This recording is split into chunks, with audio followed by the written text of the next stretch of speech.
You know, the market, capitalism, business has still not found a comfortable home in India, despite 25 years of economic reforms since 1991. Most people are persuaded that the market is efficient and business has to do with efficiency, but they don't believe it is moral, that it has anything to do with dharma. So today, my job is actually to persuade you that the market is not only efficient, capitalism is not only efficient, but that in fact it is deeply moral. That it is far more moral than socialism, which is its competitor. Now, in India, people still believe, despite the benefits of competition that they have seen in various areas, in the phone, we used to have only one telephone company, monopoly. Now with competition, we used to have only 1 million phones in 1980, today over 1 billion. And all this, then we could talk about airlines and many, many other TV channels, whatever. But people have seen all that, but they do not connect it to the system. And primarily, the problem is they think that reforms make the rich richer and the poor poorer, whereas, in fact, that is not true. And the main problem, which I'll come back to, is they do not distinguish the difference between being pro-market and pro-business. These are two very different things. Every businessman or every business person is a monopolist, wants maximum market share. And the market is all about making sure that the persons who win actually deserve to win. So let's come, though, to this idea that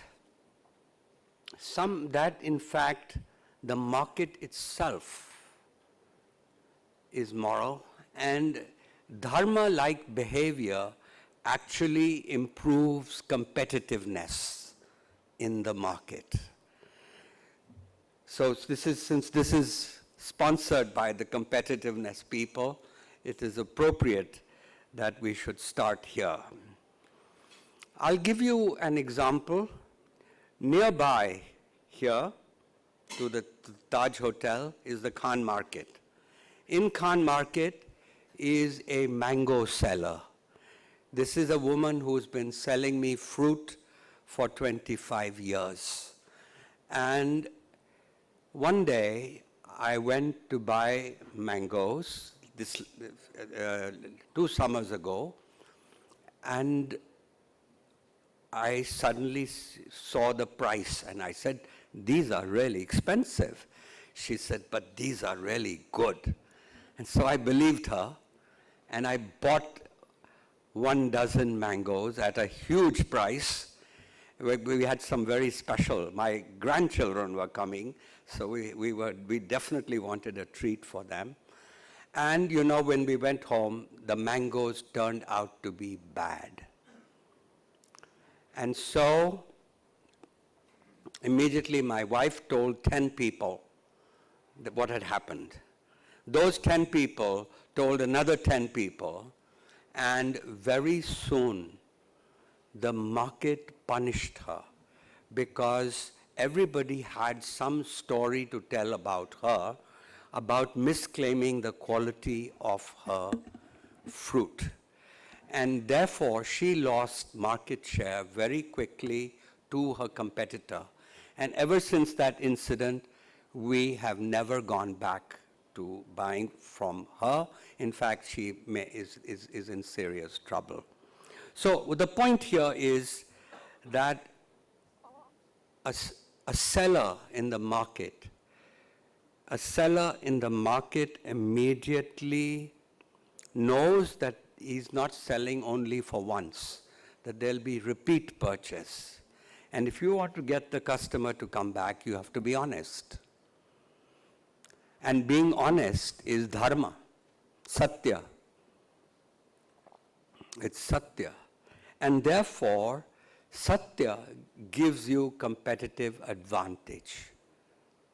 And so it is with other stakeholders in the market. For example, employees. If you treat your employees well, and they see a career track for them, they see good values, that you care about things that matter, if you're honest with them, you'll attract the best people from the IIMs or any business school. And so you get a competitive advantage by doing the right thing. Second example,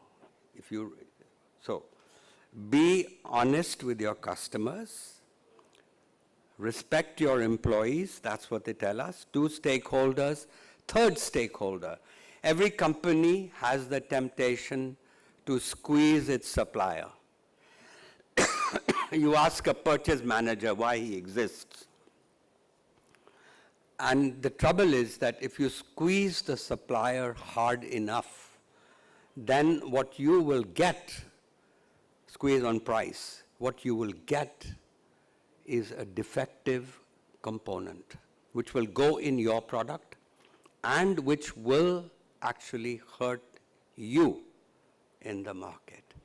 So, being fair to suppliers is also doing good, doing the right thing, and that also then you can see supports market success. And the fourth is the case of the community. Those companies who care for their communities, who support their communities, build a good reputation. If you build a good reputation, not only does it help you with your customers, it helps you with getting good employees, helps you get good partners. Why is Tata's got such a good reputation? And why does it, and you can tell how it harvests that reputation. So, this is really an example of how, by respecting your employees, by being fair to your suppliers, by being honest with your customers or being passionate about your customers, and finally supporting the environment and your community is something that is good, not only good dharma, but also becoming competitive. Michael Porter taught us that there are 3 ways to get competitive advantage. Make sure if you have low costs, you can translate that into lower prices and get sustainable competitive advantage. If you have a superior product, invest in R&D, you get competitive advantage, or you have superior service. But this is a 4th way from inequality. And we could talk. I think my times, I suddenly realize Amit has told me to be very strict about my time. And so I won't be able to complete all the arguments that I had in support of the inequalities that are created in the market. What I will just say to you is, yes, if the sin of capitalism is greed, the sin of socialism is envy. And I would rather have greed than envy any day. And here's a short commercial message, read The Difficulty of Being Good, and you will see why envy is a much worse human weakness than greed. So I'm afraid I've run out of time, and there's much we could talk about, but let me then just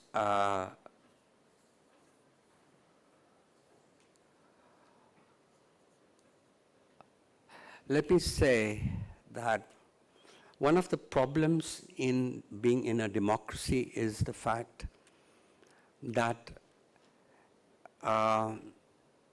if there's a candidate who promises you electricity at half the price, as Kejriwal does, and if there's a candidate who says, I will invest in electric power generation, and gradually I will ensure there'll be enough power for everybody, and we will have a competitive market for power, then the benefits to society will be greater.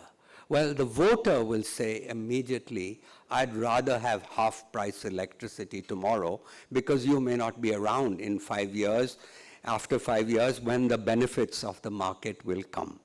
So that's true. The voter, like anybody else, cannot see the invisible hand that Adam Smith talked about because it's invisible. The benefits of the market and competition and competitiveness come from that. Let me close on that, and thank you very much.